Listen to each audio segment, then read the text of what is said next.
anillo pequeño que ven es una bacteria y todo esto viene a ser la cadena del sistema del complemento. Luego la vía clásica, porque se une el anticuerpos, el complejo autoinmune se une al sistema de complemento para activarlo y desencadenar este sistema. Y la vía alterna que se encuentra a nivel de la membrana celular. Lo vamos a desarrollar uno por uno. Aquí está. Hay tres vías: la vía de las lecitinas, la vía clásica y la vía alterna. ¿Ya? La vía de las lecitinas. La vía de las lecitinas es porque la lecitina de unión a mananos permite la unión de carbohidratos de bacterias. O sea, el complemento se une a la pared celular de las bacterias.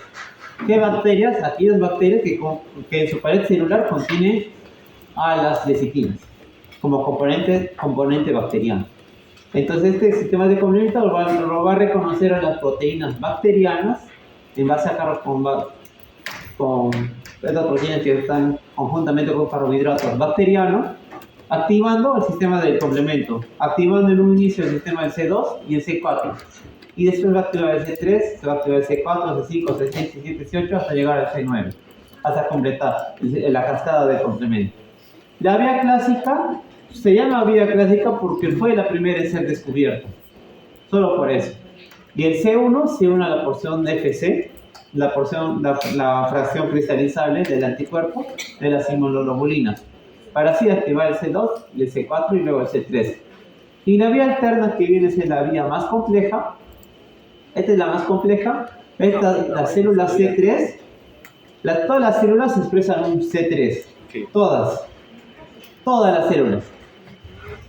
Pero estas C3 están inhibidas por un inhibidor. Hay un componente que se llama el inhibidor que inhibe a este C3 de las células.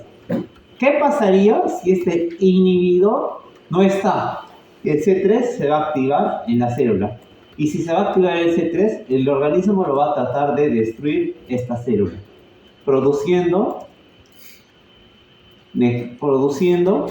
una necrosis en esta célula, una célula sana. Lo va a atacar, lo va a necrosar, lo va a producir una inflamación. O también, ¿qué pasaría si este C3 de la superficie celular está ausente?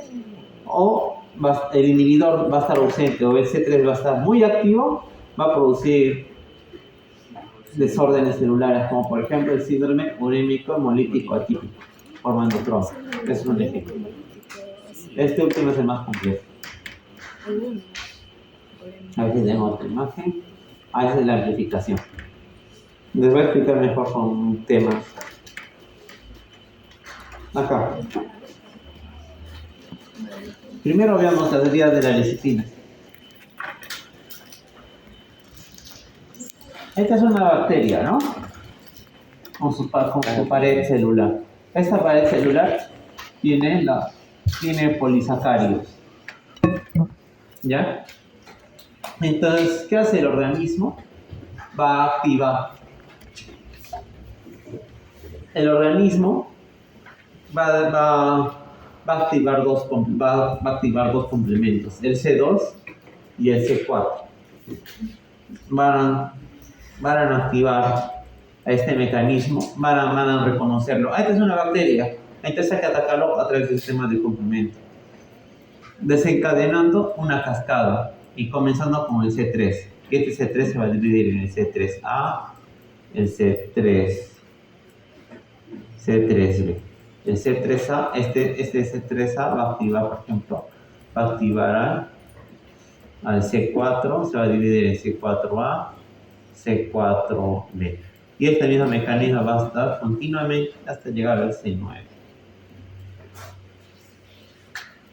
Atacando esta bacteria. Esa es la vía más fácil de entender.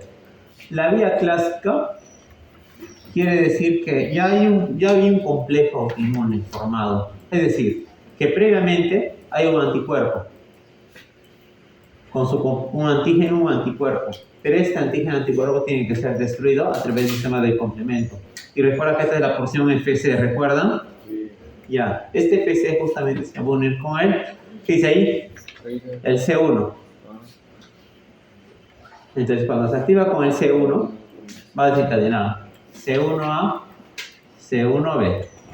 Este C1A va a activar el C2A, C2B. Y así, punto suspensivo hasta alcanzar al C9. Y la vía alterna, que es la más compleja, lo normal, esta es nuestra célula, ¿correcto?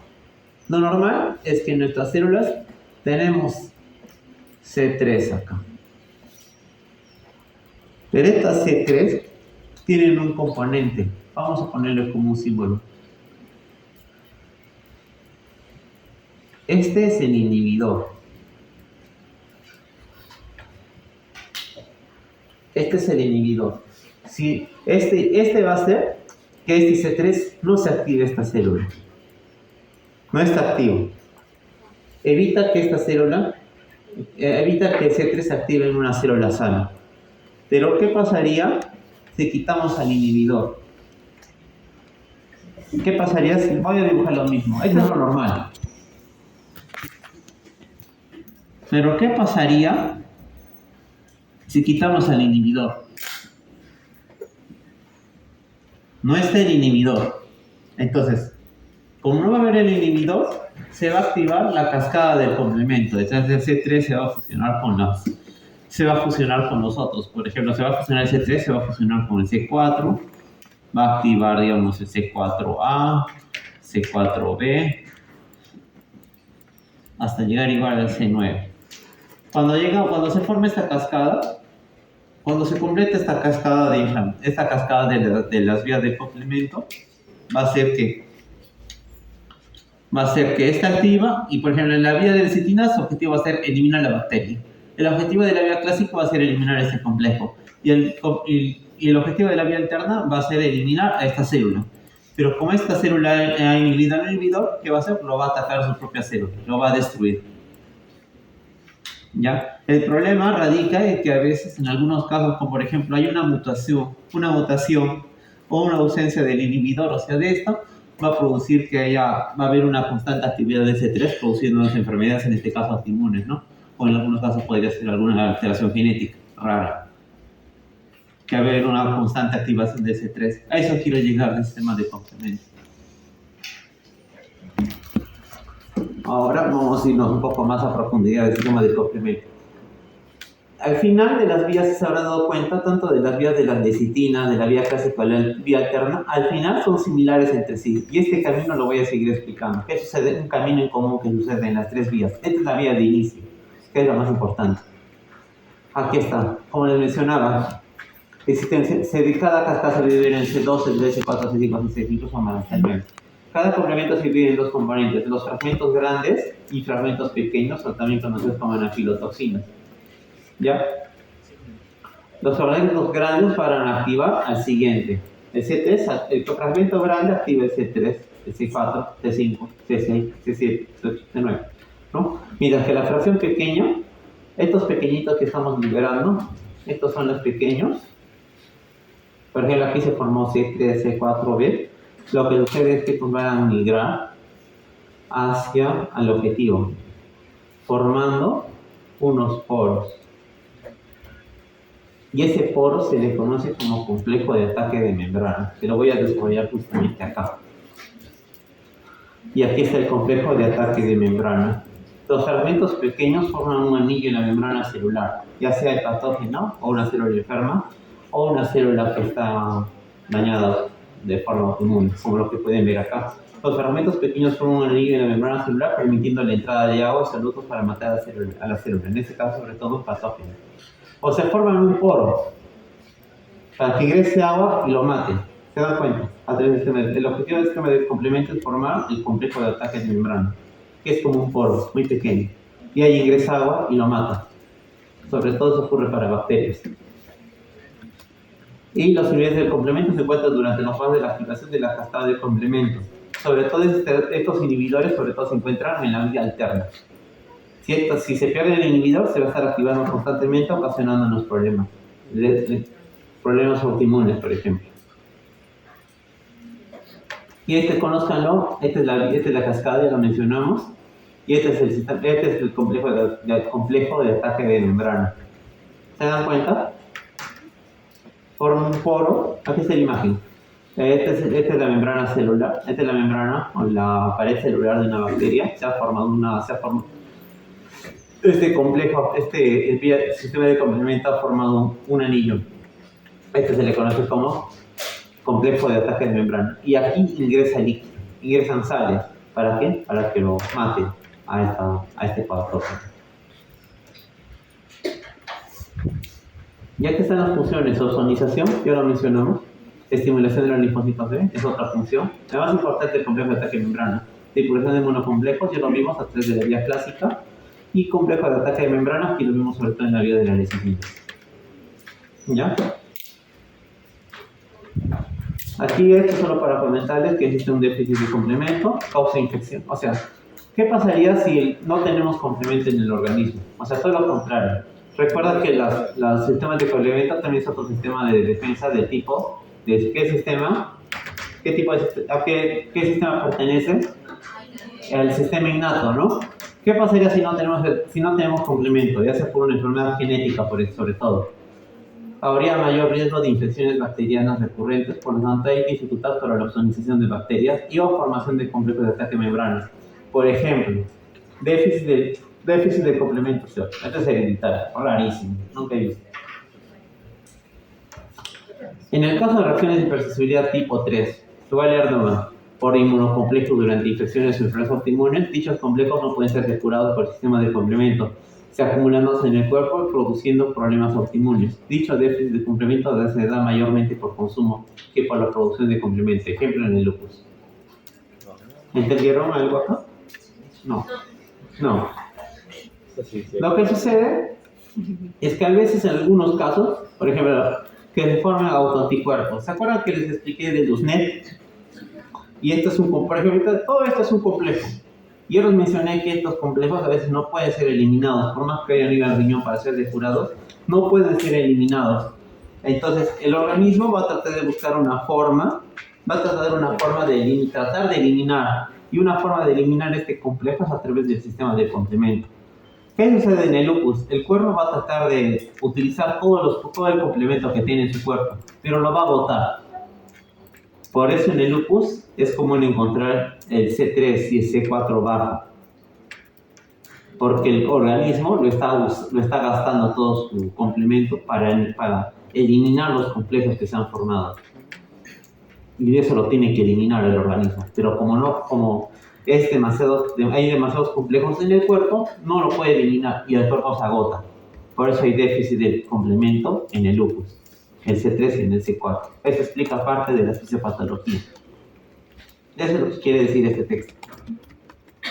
¿Entendieron ahora sí? Sí. O ya un poco mejor, ¿no? Muy bien. Este es el tema central. He hecho un resumen de las citocinas. ¿Se acuerdan que les hice memorizar? Sí. Ya, aquí está el resumen. ¿Se acuerdan? ¿Cuáles son las citocinas proinflamatorias en general? 1, 6 y TNF. Agregamos uno más, el granular colony stimulating factor.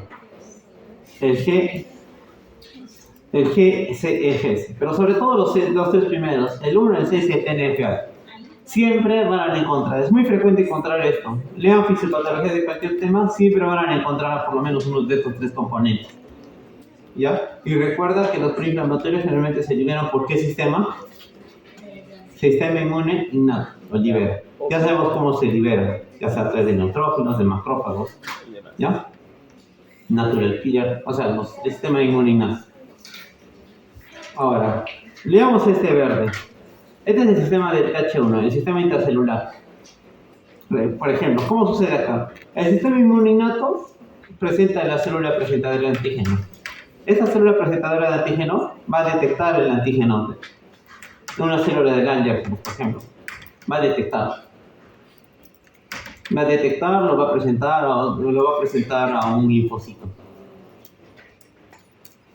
Lo presenta el linfocito T, al helper 1. Y se da cuenta que esa célula que ha sido presentada, resulta que el patógeno se encuentra a nivel intracelular. Entonces es un TH1. Y si es un TH1, ¿qué microorganismos se encuentran a nivel intracelular? Virus y ¿qué tipo de bacteria? O microbacteria. Por ejemplo, TBC. Entonces, ¿qué anticuerpos, qué citocinas se encuentran en el sistema inmune innato en el tipo TH1 intracelular? El TNF-alfa y el interferón 1. ¿Ya? Ahora sí les voy a adelantar. Hay medicamentos que inhiben, por ejemplo, el TNF. Son los medicamentos biológicos. TNF-alfa, por ejemplo, tenemos aletenercel, adalimumab, certolizumab, infliximab. Al inhibir el TNF, ¿qué pasaría si, digamos, le doy ese medicamento a un paciente que tiene artritis reumatoide? Y inhibe el TNF. Ah, genial, se cura. Pero tiene mayor predisposición a hacer tuberculosis. ¿Se dan cuenta? ¿No? No, es algo más complejo. Les he hablado de algo complejo. Si no, lo vamos a ver cuando hablemos de farmacología, ¿ya? Les voy a explicar eso mejor, con más detalle. Cuando llegamos a farmacología, les voy a explicar. ¿Ya? Bueno, es algo complejo lo que les acabo de explicar. Luego, ¿qué pasaría si el sistema inmunitario detecta a través de la célula presente el antígeno? Simplemente, el TH2 pertenece a la superficie celular. ¿Quiénes se encuentran en la superficie celular? Parásitos, artrópodos, ¿no? Gusanos, parásitos, ácaros, ¿no? ¿Qué se libera principalmente? ¿Qué citocinas? El 4 y el 5. Nuevamente. Luego en las citocinas, recuerda que en el sistema inmunitario liberan interleuquina 23, activa el TH17, entonces se va a liberar la citocina interleuquina 17. Y este pertenece al sistema de los extracelulares, contra bacterias y hongos, en general. Y hemos hablado del regulador, que viene a ser el TH-REC. ¿Se acuerdan? El TH-REC, ¿qué citocinas libera? Interleuquina 10 y el Transformating Growth Factor Beta. ¿Ah? Está en inglés. Transformating Growing Factor Beta. Oh, yes. O en español sería factor de crecimiento transformante beta. Muy largo. Mejor en inglés. Transformating Growing Factor Beta. Ahí el otro es de interleuquina 10. ¿Ya? El regulador hace que esto se apague. Una vez que acabó, vamos a hacerlo simple. Una vez que acabó la guerra, hay que ponerlo todo en paz, ¿no? ¿Quién se encarga de eso? El regulador. Por eso lo pinté de blanco. ¿Ah? La paz, ¿no? Después de la guerra, o sea, después de una guerra, al descrito las infecciones que hay en el cuerpo, llega la paz, ¿no? ¿Y quién es el que va a pagar todo esto? Es el regulador. Interleuquina 10 y el Transformating Growth Factor B. ¿Ya? Por eso es de color blanco. ¿Ya? Es el que va a pagar a todos estos. ¿Qué pasaría si el regulador falla? Estos van a seguir atacando. No va a haber un momento en que no va a haber ya la bacteria que lo van a querer eliminar. Entonces el organismo va a seguir atacando. Donde no hay, va a producir una enfermedad autoinmune. ¿Ya? O sea, se sobreexistió. ¿Ya? Entonces este regulador es muy importante. ¿Se acuerdan que en el tubo digestivo hay ese regulador para que no ataque las bacterias? Si no hubiera ese regulador, estos van a atacar a las bacterias propias del organismo. Sobre todo este sistema de TH17. ¿Ya? Por eso es la gran importancia de conocer a las citocinas. ¿Alguna duda? ¿Todo ok? Listo. Bueno, finalmente vamos a pasar esta parte. Ya hemos terminado ahora sí terminamos sobre las citocinas. Pasamos ahora sí a los reactantes de fase aguda. ¿Han escuchado hablar de los reactantes de fase aguda? ¿Llevaron el curso de laboratorio clínico o patología clínica? ¿Ah? ¿Han escuchado hablar del... No, bioquímica no, eso es más complejo y a la vez básico. De los cursos básicos. Pero es importante. Es complejo, porque hablan del ciclo de Krebs. Muy complejo. Ya, existen dos. ¿Han escuchado hablar de la proteína del PCR y del BCG? Eso sí seguramente no han escuchado hablar. ¿Ah? Sí. En el hospital. ¿Y más o menos qué miden? Inflamación. ¿Cuándo lo piden el PCR? Pero hay inflamación. Ya, ¿y cuándo hay una inflamación? Para una infección. Ya, perfecto. Ahora vamos a ver por qué. Y se van a dar cuenta que no es solo existen esas dos, existen más. Dice acá, fragmentos de fase aguda se manifiestan luego de un proceso inflamatorio, luego de haberse liberado las endocrinas inflamatorias. ¿Cuáles son las clásicas? 1, 6 y factor. Siempre se repite lo mismo, ¿no? 1, 6 y TNF alfa. Dichas interleuquinas van a actuar en el hipotálamo estimulando la producción de prostaglandinas induciendo la fiebre. Un ejemplo de un tratamientos para la fiebre, ya empezamos a entrar. Paracetamol, metamizol. En general, fiebre en general, ¿no? Dichas interleuquinas también van a actuar en el hígado, permitiendo la síntesis de otros componentes. Que en este caso sería, no lo veamos como componentes de complemento, por ejemplo, veámoslo como componentes de marcadores de reactantes de fase aguda. El C3 y el C4, ¿se acuerdan que lo vimos en el lupus? También pueden ser utilizados como marcadores inflamatorios, pero no es lo común, ya que se utilicen para estudios. El PCR sí es demasiado utilizado para ver inflamación en general, ya sea para infecciones, para enfermedades autoinmunes o para tipos de cáncer. Lo vamos a ver en el camino, en este curso. Hay otros marcadores, tenemos el alfa-1-antricitrina, la lactoglobina, el fibrinógeno, los granular colony stimulating factor, cosas más avanzadas. Las citocinas proinflamatorias estimulan la producción de inmunoglobulinas policlonales. ¿Han escuchado hablar? Han hecho hemato, ¿no? Hematología.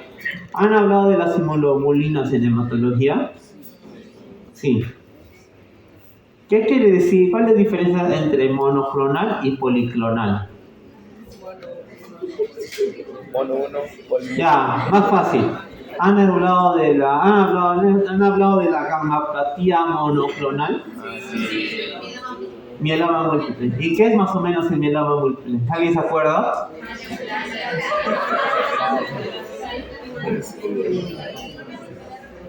¿Una qué? Creo que hay una proliferación de específicamente una inmunoglobulina. Sí, ¿estás bien? ¿Qué más? Claro. Ya, hay está bien. linfocitos B, Linfocitos B. la que empieza Ya, ¿y ese es un cáncer, sí o no? Sí. Es un cáncer. Ya. Ya, ese es uno. Esa se llama gamapatía monoclonal porque solo estás detectando un solo inmunoglobulina. Entonces, policlonal es todo lo contrario. Varias inmunoglobulinas al mismo tiempo. Eso en este caso sería una reacción, no un cáncer. A eso quiero llegar. ¿A qué quiero llegar? Les voy a explicar acá.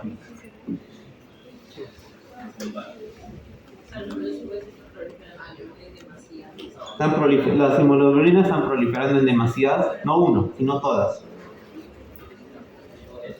¿Qué es lo que sucede? ¿Recuerdan de los linfocitos B? ¿Recuerdan los linfocitos B? Esos son los linfocitos Gamma, ¿no? ¿Recuerdan? ¿Ah? ¿Ya? En un proceso inflamatorio, cuando ocurre un proceso inflamatorio, se van a liberar todas las inmunoglobulinas. Este se va a elevar, este se va a elevar, este se va a elevar, este se va a elevar y este se eleva. En un proceso inflamatorio. Esto nos pasa en una persona sana. Correcto, porque ha habido un evento, hay un evento que ha producido una inflamación. ¿Ya? Ha habido una inflamación. Entonces el organismo va a tratar de defenderse a través de inmunoglobulinas. Pero ¿qué sucede en el cáncer? En el mieloma múltiple sobre todo. Entonces solo se va a sintetizar un solo componente.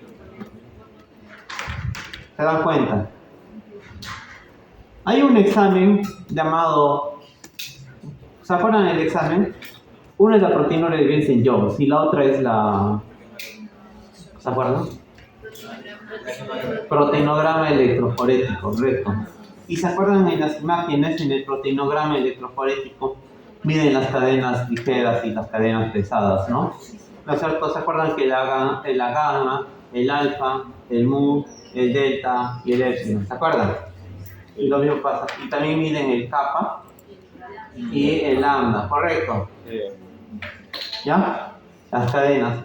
¿Qué sucede en el cáncer? Y este proteinograma electroforético, todo esto son globulinas, ¿recuerdan? Ajá.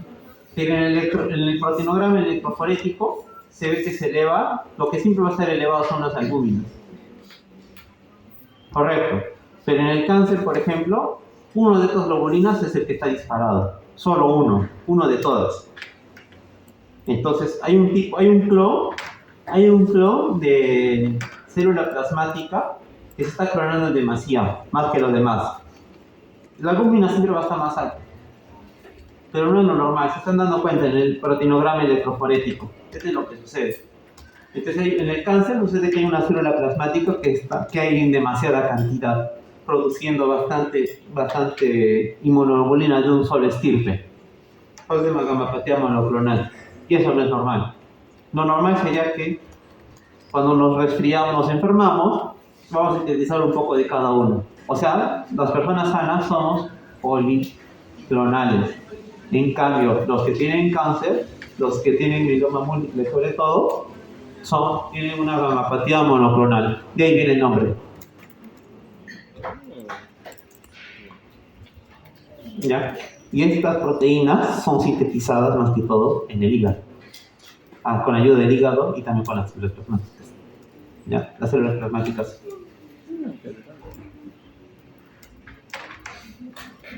Entonces aquí vienen dos reactantes de fase aguda más conocidos. El PCR y el BCG. Estos sí han escuchado hablar bastante de estos dos términos. Se utilizan bastante. Vamos a hablar del PCR y del BCG brevemente. El PCR permite la unión de los fosfolípidos de bacterias. Tiene una acción de ozonización, ayuda en la activación del complemento, sobre todo en la vía de las lecitinas. Y las vías de lecitinas hemos visto en las bacterias, ¿no? También se debe procesos de infecciones, por ejemplo en la artritis reumatoide. Por eso es un marcador para medir si hay actividad o no en la artritis reumatoide. Un examen de PCR. Pues es útil para monitoreo de actividad de enfermedad y respuesta a tratamiento, sobre todo para la artritis reumatoide.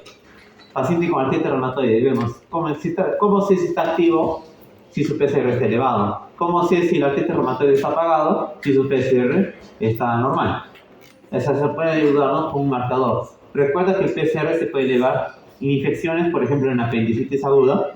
Otro ejemplo, enfermedades autoinmunes como el artritis reumatoide, o también puede elevarse en cáncer, el PCR. Ahora vemos el BCG. El BCG es el resultado de la síntesis de varias proteínas proinflamatorias. La medición del BCG es la forma más simple de demostrar la respuesta de fase aguda, pero demora más tiempo elevarse que el PCR durante la respuesta inflamatoria. ¿Alguien ha entendido lo que acabo de decir o no? ¿No se entiende? Vean, así les voy a explicar. El PCR funciona así. Eso lo borro. Mejor lo borro de eso, ¿no? No, el de acá. Esto es lo que sucede con el PCR, con la BCG. Del PCR sí se entiende. Obvio.